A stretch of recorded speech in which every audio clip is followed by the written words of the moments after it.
Hello students, इस lecture में हम जो सेकंड टाइप ऑफ कर्व थी, मीन्स हमारे पास कर्व को हमने जब देखा था तो कर्व के दो टाइप देखे थे। पहला हमारे पास था हॉरिजेंटल कर्व, पहला था हमारे पास क्या, हॉरिजेंटल कर्व। और दूसरा हमारे पास था हॉरिजेंटल कर्व के बाद जो सेकंड टाइप ऑफ कर्व थी, उस कर्व को बोलते थे हम क्या, वर्टिकल कर्व।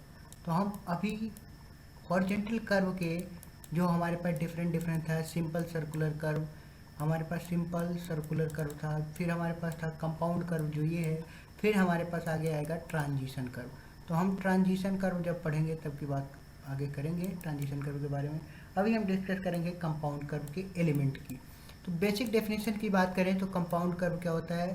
कंपाउंड कर्व एक ऐसा कर्व होता है जिसमें क्या होता है, मोर देन वन रेडियस होती है, और वो रेडियस क्या हो, डिफरेंट हमारे पास जो रेडियस की वैल्यू होती है वो भी क्या होती है, डिफरेंट होती है।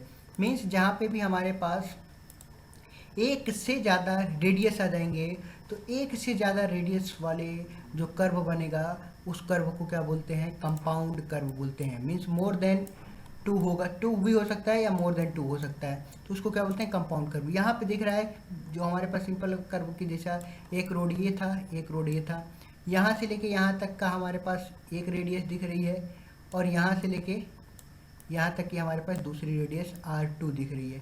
ये है R2, और यहाँ से यहाँ तक का हमारे पास है रेडियस R1। R1 इस केस में क्या है, छोटा है एज कम्पेयर टू क्या है, R2 से। तो यहाँ केस में क्या है, R2 बड़ा है और R1 की वैल्यू क्या है, कम है, या ये बोल सकते हैं छोटी है।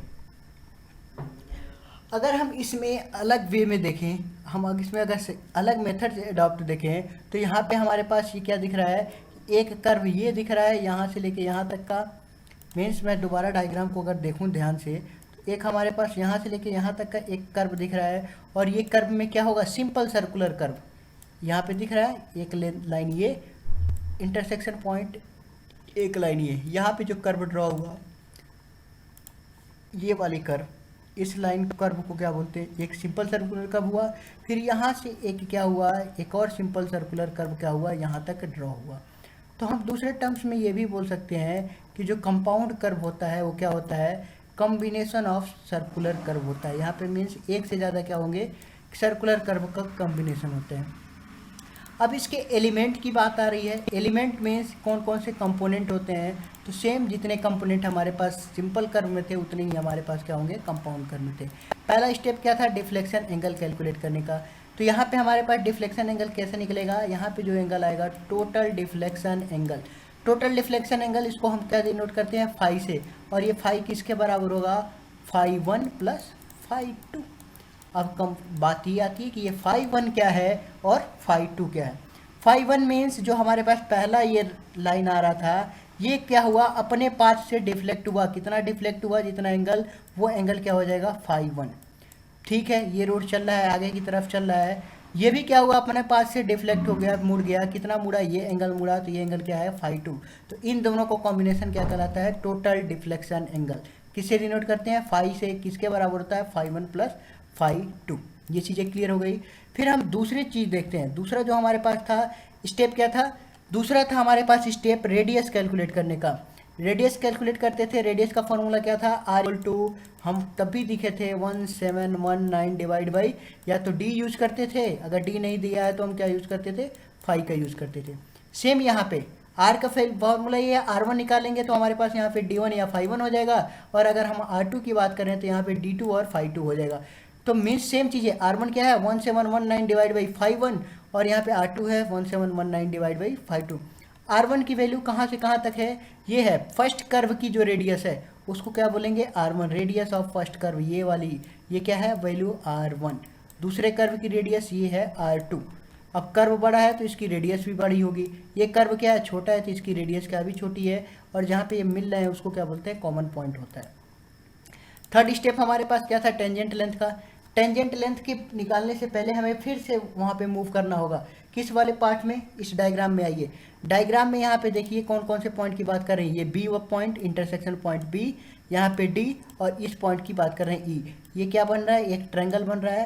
तो हम सिर्फ क्या कर रहे हैं, अभी ट्रायंगल को कॉमन करके आगे डिस्कस करते हैं। क्योंकि टेंजेंट लेंथ हमारे पास कहाँ से कहाँ तक होगा, ये हमारे पास होगा, इधर की रेडियस क्या है, स्मॉल है, कर्व स्मॉल है, तो ये क्या होगा, टेंजेंट बनेगा लेकिन स्मॉल, और ये टेंजेंट तो बनेगा लेकिन लार्ज, कहाँ से लेके यहाँ तक का। ठीक है, तो अब इसके लिए हमारे पास क्या दिखना पड़ेगा, अगर ये टेंजेंट लार्ज की बात करें तो ये दो चीज़ों को कॉम्बिनेशन है। एक तो हमारे पास बीई की वैल्यू जो आ रही थी, ई पॉइंट ये है बीई, प्लस यहाँ पे जो हमारे पास ये tangent length small T L आएगा ये, और यहाँ पे क्या होगा स्मॉल टी एस प्लस ये। समझ में आ रही बातें? टोटल टेंजेंट लेंथ किसके बराबर होगा, स्मॉल यहाँ से लेके यहाँ तक का, मीन्स बी पॉइंट से लेके यहाँ तक की डिस्टेंस। अगर हम सिंपल कर्व की बात करें तो यहाँ पे ये सिंपल कर्व बन रहा था, एक यहाँ पे डिस्टेंस आ रही थी, एक यहाँ, तो यहाँ पे टेंजेंट क्या आता है, ये वाला टेंजेंट लेंथ होता, इतनी वाली डिस्टेंस, येलो कलर से मैं शो कर दे रहा हूँ, इतनी वाली डिस्टेंस क्या थी, स्मॉल टेंजेंट कहलाती, जितनी ये डिस्टेंस आती उतनी ये डिस्टेंस आती। लेकिन अभी हम टोटल टेंजेंट लेंथ की बात करें यहाँ से लेके और यहाँ तक का, तो इसमें क्या होगा B D plus small T S. अब बी डी की वैल्यू हमें कैलकुलेट करनी है, यहाँ से हमें क्या करनी है, बी डी की वैल्यू निकालनी है, और इधर से हमारे पास बी ई की वैल्यू निकालनी है, और इसकी वैल्यू क्या होगी, ये लार्ज टेंजेंट था, ये भी हमारे पास सिंपल कर्व के जैसा लिख लेगा, तो इसकी वैल्यू क्या आ जाएगी, स्मॉल टी एल आ जाएगी। समझ आ रही बातें? तो हम पहले ट्रायंगल का लेके चलते हैं। ट्रायंगल से हमें क्या निकलेगा, ट्रायंगल से हमें निकलेगा, यहाँ से ट्रायंगल की बात करेंगे तो यहाँ से बी डी की वैल्यू आ जाएगी, और इस ट्रायंगल में, क्योंकि यहाँ पे कौन से ट्रायंगल की बात कर रहे हैं, बी डी ई, ये वाले ट्रायंगल की बात करें तो यहाँ से बी डी की वैल्यू निकालेंगे, यहाँ से बी ई की वैल्यू। यहाँ पे देखिए ये एंगल क्या है, फाई 1, और ये एंगल कितना है, ये आगे की तरफ मूव करते हुए गया है, तो ये एंगल कितना है, फाई 2, ये एंगल है फाई 2, तो अंदर वाला भी क्या है, सेम एंगल बनेगा, ये भी वैल्यू कितनी आ जाएगी, फाई 2। तो सेम हमने क्या किया, ट्रायंगल का हमने यहाँ पे ट्रायंगल बनाया। ट्रायंगल सबको क्लियर हो गया होगा, ऊपर था बी, इधर था डी, इधर था E, black black maybe doubt bill, तो हम इसको एलो कर लेते हैं। अब क्लियर हो गया सबको, बी डी ई। अब बी डी ई क्लियर हो गया, ये हमारे पास क्या था, एंगल फाई 1, ये एंगल था फाई 2, और टोटल कितना होगा 180, तो ये क्या होगा, फाई 1 प्लस फाई 2 किसके बराबर था, अभी हमने देखा था फाई 1 प्लस फाई 2 किसके बराबर है, टोटल फाई के बराबर है। ये चीज़ें क्लियर थी, तो हम इसको ये लिख सकते हैं कि ये क्या है, 180 minus phi 1 plus phi 2 means 180 minus phi, ये चीज़ें क्लियर हो गई। अब यहाँ पे स्मॉल टी एस की वैल्यू क्या आ जाएगी, जो हमारे पास अभी तक पढ़ रहे थे, आर टेन फाई बाई 2, तो इस टी एस में पहले के लिए है तो यहाँ पे फाई 1, और टी एल क्या है दूसरे के लिए है, तो यहाँ पे फाई 2 आर 2 आ गया। ये है कैपिटल टी एस निकालने के लिए हमारे पास फॉर्मूला क्या था, फॉर्मूले की बात कर रहे हैं तो क्या था, T S plus B D. समझ में आ रही बात, मीन्स हम क्या कर सकते हैं, B D plus T S, V D की वैल्यू हम निकाल लेंगे और उसमें टी एस एड कर लेंगे। वी डी की वैल्यू कैसे निकलेगी, सब लोगों ने पढ़ा होगा, साइन रूल। 9th 10th में एक कॉमन फॉर्मूला होता था साइन रूल का, साइन रूल बोलते थे। साइन रूल क्या बोलता था कि जो हमारे पास लाइन है उसके सामने वाली भुजा, लाइक हम बी डी की बात करें तो बी डी डिवाइड बाई इसके सामने का एंगल क्या है, फाई 2, तो हम ये लिख सकते थे B D divide by sine phi 2 equal to D E के बाद डी ई के सामने का एंगल क्या है, sine 180 minus phi equal to B E divide by sine, जो बी ई के सामने, इस लाइन के सामने कौन सा एंगल है ये, तो साइन फाई 1। तो यहाँ से हमारे पास क्या हुआ, एक इक्वेशन बना। अगर हमें इसको और हम क्या करें, इस इक्वेशन से हम क्या करें, इस इक्वेशन को कंपेयर कर लें, तो हमारे पास बी डी के बराबर किसके बराबर आ जाएगा, बी डी जो होगा वो किसके बराबर आ जाएगा, वैल्यू आ जाएगी सारी के सारी टर्म्स में, और उसके बराबर बी डी किसके बराबर होगा, डी ई। डी ई किसके बराबर है, T S plus T L. ये समझ में आ रही बात, डी ई किसके बराबर है, डी ई की जो वैल्यू आ रही है यहाँ पे इक्वेशन में देखें, डी ई किसके बराबर आ रहा है, टोटल ये, इसमें टी एस भी आ रहा है और टी एल भी आ रहा है, इसका कॉम्बिनेशन है T S plus T L, किसके बराबर है, डी ई के। तो हमने इसके डी ई और इसको क्या किया, बी डी डिवाइड बाई पहला इक्वेशन मान लिया साइन फाई 2। अब ये किसके बराबर है, डी ई। डी ई की वैल्यू क्या हो गई हमारे पास, T S plus T L, और डिवाइड बाई क्या है, sine 180 minus five, sine 180 minus five. अब ये जो साइन फाई 2 है इसको इधर भेज दिया तो ये वी डी की वैल्यू आ गई, तो ये हमारे पास पूरी वी डी की वैल्यू आ गई, और इसमें हम क्या किए, टी एस एड कर लिए। सिमिलर हमारे पास ये दोनों टर्म्स को इक्वल किए तो हमारे पास बी ई की वैल्यू आ गई, और बी ई में हम क्या करें, टी एल जोड़ दें तो हमारे पास दूसरा टेंजेंट लेंथ आ जाएगा। तो ये ऐसे लेंथ करके हमने क्या किया, टी एल भी निकाल लिया और टी एस भी निकाल लिया। फिर हमारे पास नेक्स्ट स्टेप क्या था, नेक्स्ट स्टेप था length of curve. Length of curve निकालने के लिए फॉर्मूला क्या था, स्मॉल एल किसके बराबर होता था, आर फाई, और कन्वर्जन करते थे पाई बाई 180 से, ये हम कन्वर्ट करते थे। तो स्मॉल के लिए जो लेंथ ऑफ कर्व आएगा तो L S small R1 phi 1 pi by 180, और लार्ज वाले इसमें देख रहा है कि हमारे पास R1 छोटा है तो R1 से रिलेटेड जितने टर्म्स होंगी वो सारी की सारी स्मॉल आएंगी, समझ में आ गई बातें। और R2 लार्ज है तो R2 से रिलेटेड जितनी भी वैल्यू आएगी वो क्या आएंगी, लार्ज आएंगी। फिर नेक्स्ट स्टेप हमारे पास था लेंथ ऑफ कर्व के बाद कॉर्ड लेंथ। फॉर्मूला सेम है, हमने क्या पढ़ा था, capital L equal to 2R sine phi by 2, यही पढ़ा था। अब हमारे पास यहाँ पे L1 L2 दो लिखने से अच्छा है क्या लिखें, स्मॉल लिख दें और लार्ज लिख दें। 2 स्मॉल कौन सा है, पहले वाला है R1 है तो साइन फाई 1 आ जाएगा, फाई 1 बाई 2, यहाँ से वैल्यू आ जाएगी। फिर हमने चेनेज पॉइंट की बात की थी, चेनेज पॉइंट पे chainage of B point tangent minus capital TS, तो हम वहाँ पहुँच जाएंगे। उसमें क्या करेंगे, PC पॉइंट पे ऐड करेंगे, PL ऐड कर देंगे तो हम क्या सेंटर पॉइंट पे पहुँच जाएंगे, और जंक्शन के बाद हम क्या करेंगे, जंक्शन में TL ऐड कर देंगे तो पॉइंट ऑफ टेंजेंसी पे मिलेंगे। तो ये हमारे पास इसके कॉमन क्या थे, एलिमेंट थे। अब इस एलिमेंट के बेसिस पे जितने भी हमने अभी एलिमेंट देखे हैं, इस एलिमेंट के बेसिस पे हमें क्या करना होगा, न्यूमेरिकल सॉल्व करने होंगे ताकि हमारे डाउट जो है वो क्लियर हो जाए। तो हम न्यूमेरिकल्स देखते हैं। Two tangent AB and BC means हमारे पास दो टेंजेंट है, एक हमारे पास AB है, मान लिया A, हम इसको A पॉइंट मान लें जहाँ से स्टार्ट हो रहा है, यहाँ पे B मान लिए AB, और BC B से स्टार्ट हो गया कहाँ तक गया, C तक गया, ठीक है। इंटरसेक्ट एट बी पॉइंट जो कि हमारे पास दिख गया, इंटरसेक्ट B पॉइंट पे हो रहा है। Another line DE intersect AB and BC means एक और लाइन है DE जो AB को D और BC को E पॉइंट पे क्या कर रहा है, इंटरसेक्ट कर रहा है, सच दैट ADE मीन्स ये वाला एंगल की बात हो रही है, ADE और एंगल DEC मीन्स हमारे पास ये एंगल जो आ रहा था DEC, ये डिफ्लेक्शन एंगल की बात, ये जो वैल्यू आ रही थी ये और ये, वो कितनी है, 150 है और ये 180। ADE मीन्स ADE ये जा रहे हैं तो ये एंगल हो गया, और DEC ये एंगल, दोनों एंगल गिवन है। Radius of first curve 200 metre means R1 हमारे पास क्या है, 200 मीटर, और R2 कितनी है, 300 मीन्स R1 वाला क्या है, अभी भी स्मॉल है एज कंपेयर टू R2। ये चीज़ें क्लियर हो रही हैं। चेनेज ऑफ B पॉइंट कितना है, 950 मीटर मीन्स जो इंटरसेक्शन आ रहा था वो कितना है, किसी पॉइंट से, किसी हमारे पॉइंट से कितनी दूरी पे है, ये 950 मीटर पे है। इसके बेसिस पे क्या करेंगे, कैलकुलेट ऑल नेसेसरी डाटा, ठीक है। हम ऑल नेसेसरी डाटा को क्या कर रहे हैं, कैलकुलेट कर रहे हैं। हमने डायग्राम बनाया, डायग्राम में क्या गिवन था, AB और BC, हमने इसको क्या मान लिया, B पॉइंट मान लिया, ये हमारे पास A पॉइंट हो गया, ये हमारे पास C पॉइंट हो गया। पहली रेडियस कितनी है, 200 मीटर की, तो ये रेडियस 200 की, दूसरी रेडियस 300 मीटर की, तो ओरिजिन से ये 300 मीटर। ये हमारे पास लार्ज कर्व बनेगा, ये स्मॉल कर्व बनेगा। अब हमारे पास ये दिया था ADE कितना था हमारे पास, 150 डिग्री मीन्स हमारे पास ये DE, ये एंगल अगर 150 है और ये अगर पूरा जा रहा है तो ये एंगल कितना होगा, 30 डिग्री, क्योंकि सम कितना होगा, 180। सिमिलर हमारे पास ये कितना था, 150, तो ये डिफ्लेक्शन एंगल कितना आ जाता है, 40 आ जाता है।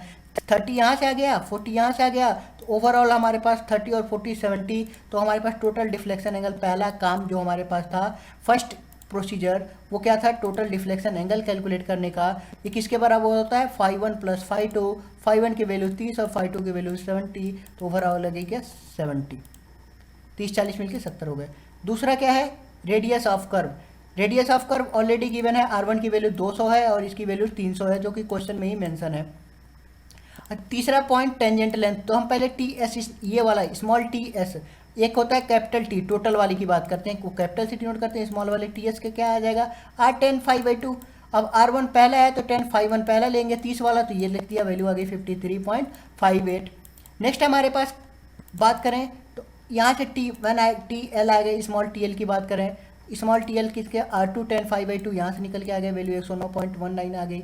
फिर हम बात करते हैं कैपिटल TS, जो कि फॉर्मूला लिखा था TS plus TL sine phi by 2 divide by 180 minus 5, और जो वैल्यू आ रही थी आगे हमने उसमें TS ऐड किया था।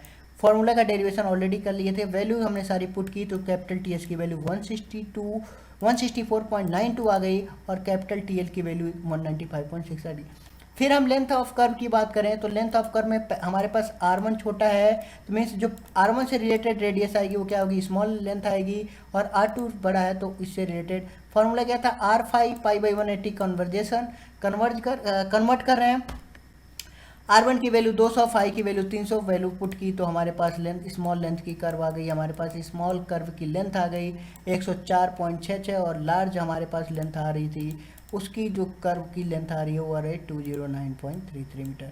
कॉर्ड लेंथ के फॉर्मूला सेम था, 2 बार निकाला, L1 L2 निकाल दी, क्योंकि हमारे पास कंपाउंड कर्व की बात कर रहे हैं। L1 की वैल्यू 103.52, फॉर्मूला वही था 2r sin phi/2, फॉर्मूला यही था 2r sin phi/2, ये हमारे पास था फॉर्मूला 5/2। अगर L1 के लिए निकाल रहे हैं तो हमारे पास 1 लिख दिया, अगर L2 के लिए निकाल रहे हैं तो यहाँ पे 1 की जगह क्या लिख दिया, 2 रख दिया, वैल्यू सेम आ गई। चेंज पॉइंट की बात कर लेते हैं, यहाँ पे कन्फ्यूजन हो रहा होगा मोस्टली लोगों को। पहला चीज़ पूछ रहा पॉइंट ऑफ कमिटमेंट, वहाँ मीन्स जहाँ से कर्व स्टार्ट हो रही है, ये चीज़ें में डाउट नहीं होगा, क्योंकि हम कर्व में भी देखे थे कि जहाँ से स्टार्ट हो रही है मीन्स इंटरसेक्शन पॉइंट जहाँ से है वहाँ से टोटल कैपिटल TS घटा दें तो हम यहाँ से आ जाएंगे जहाँ से कर्व स्टार्ट हो रही है, फिर ये कर्व आगे जाके यहाँ पे मिल रही है, फिर आगे दूसरी कर्व बन रही है, तो ये इस पॉइंट को जंक्शन बोलते हैं। और इसमें क्या ऐड करना है, TL है, ये तो PC आ गया, इतना 950 था, हम कैपिटल TS घटा दिया तो वैल्यू आ गई। अब इस जंक्शन पॉइंट में क्या ऐड कर ले, हम small length of curve add कर दें तो यहाँ पहुँच जाएंगे जंक्शन पे, और जंक्शन में हम क्या करें, स्मॉल TL ऐड कर दें तो हम पहुँच जाएंगे कमिटमेंट पे। तो आई होप ये हमारे पास चेंज पॉइंट में सारे के सारे पॉइंट क्लियर हो गए होंगे, और इसी के बेसिस पे हमने क्या किया, फर्स्ट न्यूमेरिकल कंप्लीट कर लिया। अब हम दूसरे न्यूमेरिकल्स की बात करें, दूसरे में भी हमारे पास कम डाटा है, कम चीज़ें कैलकुलेट करनी है। 2 state line AB and BC, AB line ये थी हमारे पास, डायग्राम थोड़ा सा और जूम करके देख लेते हैं, हमारे पास डायग्राम थोड़ा सा इसको शॉर्ट करता हूँ, ठीक है, अब क्लियर है सबको।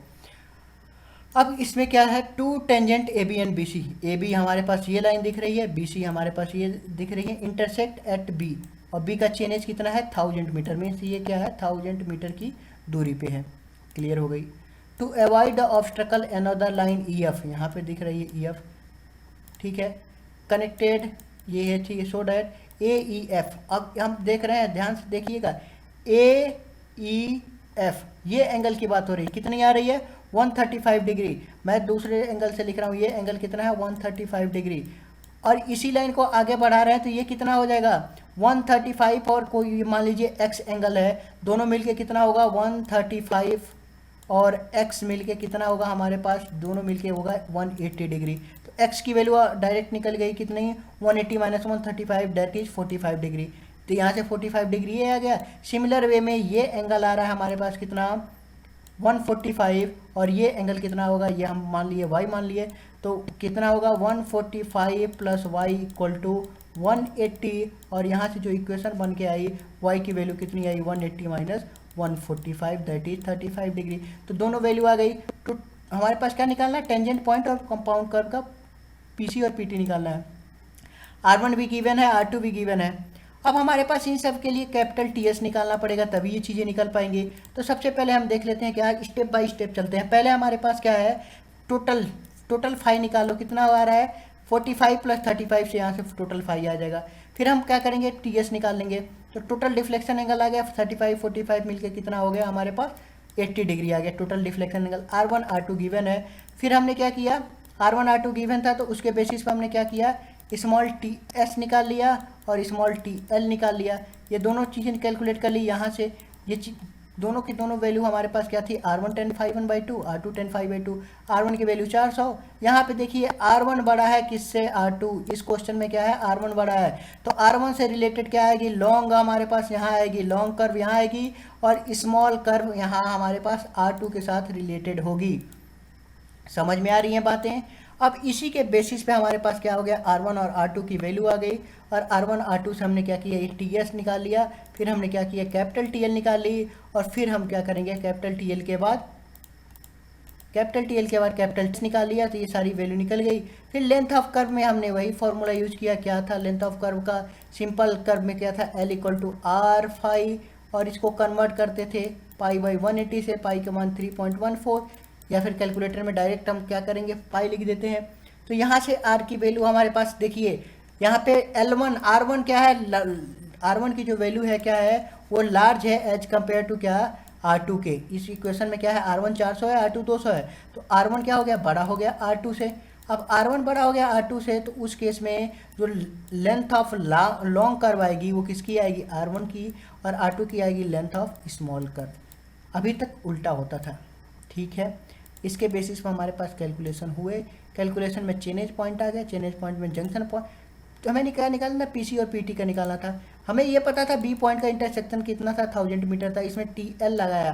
टीएल क्यों हटाया था, पिछले तक टीएस था, क्योंकि इस बार हमारे पास लॉन्ग किधर आया है, इधर आया है, और स्मॉल किधर आया है, इधर आया है। तो 1000 में से जो टीएल लॉन्ग वाला आ रहा है उसको सब्ट्रैक्ट करेंगे तो इस पॉइंट पे पहुंच जाएंगे। इस पॉइंट से एक कर्व स्टार्ट होगी, जाके एंड होगी, फिर वहां से दूसरी कर्व स्टार्ट होगी और यहाँ पीटी पे पहुंच जाएंगे। ये पीटी पॉइंट हो गया। पीसी पॉइंट हमें पता चल गया क्या था, इंटरसेक्शन जो भी हमारे पास आ रहा था उसमें से capital TL long tangent length subtract करें तो पॉइंट ऑफ कमिटमेंट आ गया, इसकी वैल्यू आ गई।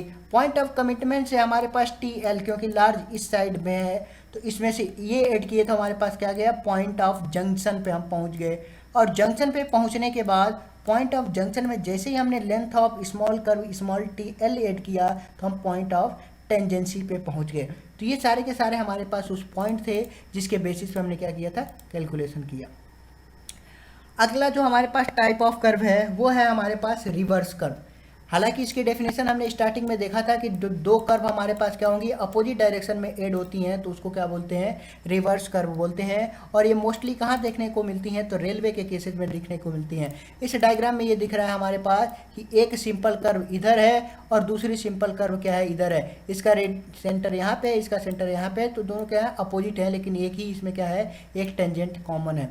अब इसके अगर एलिमेंट की बात करें तो ये एलिमेंट कैसे कैलकुलेट होते हैं उसमें देख लेते हैं। कौन कौन से एलिमेंट होंगे, इसमें सबसे पहले क्या होगा, टेंजेंट लेंथ कैलकुलेट होगा। टेंजेंट लेंथ का फॉर्मूला क्या होता है, T equal to R ten five by two, ये फॉर्मूला था। तो हमारे पास दो टेंजेंट दिख रहे हैं। दो टेंजेंट कैसे दिखेंगे, एक तो हमारे पास पहले लेंथ लाइन के लिए हमारे पास टेंजेंट होगा, ये हमारे पास टेंजेंट लेंथ पहले के लिए T1, दूसरे के लिए T2। T1 के लिए टी इक्वल टू हमारे पास पता है क्या है, R ten five by two, R ten five by two ये फॉर्मूला है। आर T1 के लिए हम क्या करेंगे, R1 10 1 5 बाई टू, और T2 के लिए हम क्या करेंगे, R2 आगे लिख देंगे R2। 10 5 बाई टू होता है तो 10 फाइव टू की जगह 5 की जगह 5 2 बाई टू। तो ये हमारे पास टेंजेंट लेंथ फॉर कैलकुलेट करने का फॉर्मूला हो गया। फिर हम क्या करेंगे, कर्व लेंथ, सेम फॉर्मूला क्या था, small L length of curve denote करते थे क्या था, R5, और कन्वर्जन पाई बाई 180। अगर 1 के लिए निकालना है तो यहाँ पे 1 1 हो गया, अगर 2 के लिए निकालना है तो L2 R2 5 2, तो ये वैल्यू होती है, इसकी ये वैल्यू आ गई। तो यहाँ पे ये इक्वेशन बन गया। तीसरा जो हमारे पास स्टेप आएगा वो क्या होता है, सिर्फ और सिर्फ चेंज पॉइंट का निकालना होता है। पॉइंट ऑफ कमिटमेंट जहाँ से चेंज हो रहा है, इंटरसेक्शन में से कैपिटल T1 घटा देंगे। पॉइंट ऑफ जंक्शन में क्या करेंगे, पीसी में L1 ऐड कर देंगे, या पॉइंट जंक्शन में L2 ऐड कर देंगे। तो हमारे पास पॉइंट ऑफ टेंजेंट और पॉइंट ऑफ कमिटमेंट ये सारी चीज़ें आ जाएंगी। चलिए आगे चलते हैं। आगे हम डिस्कस करते हैं ट्रांजिशन कर्व के बारे में। ट्रांजिशन कर्व क्या थी, एक ऐसी कर्व थी जिसकी रेडियस क्या थी, वेरी कर रही थी। हालांकि इसकी डेफिनेशन भी पहले पढ़ चुके हैं, तो हम नेक्स्ट लेक्चर में अभी इसके बारे में डेफिनेशन के बारे में पढ़ लेते हैं, अगले लेक्चर में इसके एलिमेंट्स के बारे में डिस्कशन कर लेंगे। एक कर्व ऑफ वेरिंग रेडियस, ऐसी रेडियस जो हमारे पास वेरिंग, जिसकी रेडियस वेरी हो रही है, उसको क्या बोलते हैं, ट्रांजिशन कर्व हो रहा था, बोला जाता है। The radius of such curve R varies from कहाँ, 0 टू इन्फिनिटी तक क्या होती है, चेंज होती रहती है। जीरो किसकी होती है, जीरो क्या है, आर से हमारे पास क्या होती है, इन्फिनिटी तक चेंज होती रहती है। हमारे पास स्ट्रेट लाइन होती है, इसकी रेडियस हमारे पास पता होती है कितनी होती है, स्ट्रेट लाइन की रेडियस होती है इनफाइनाइट, इन्फिनिटी जिसको बोलते हैं। और एक सर्कुलर कर्व है, इसकी रेडियस तो हमें पता है कि कुछ सर्टेन फिक्स वैल्यू होगी आर, तो मीन्स आर से लेके और कहाँ तक वेरी कर रही है, इनफाइनाइट के रेंज तक मिलती है। ऐसी रेडियस उस कर्व को क्या बोलते हैं, ट्रांजिशन कर्व बोलते हैं। तो नेक्स्ट लेक्चर में हम इसके, ऐसे ही हमारे पास डायग्राम है, और डायग्राम के बाद इसके क्या क्या कुछ कंडीशन थे, उस कंडीशन के बारे में देखेंगे और इस रिक्वायरमेंट के बारे में पढ़ेंगे। बाकी अभी के जो लेक्चर में हमने क्या पढ़ा था, कंपाउंड कर्व का न्यूमेरिकल, रिवर्स कर्व, और अगले में क्या पढ़ेंगे, ट्रांजिशन कर्व। ट्रांजिशन कर्व के बाद हमारे पास एक ही स्टेटमेंट बन जाएगा वर्टिकल कर्व का, तो हम उसको कंप्लीट कर लेंगे जल्द ही। अगर किसी को कोई डाउट होगा तो हमें क्या करते हैं, चैट बॉक्स में पूछ सकते हैं, या फिर पर्सनली कमेंट कर सकते देंगे। Thank you class.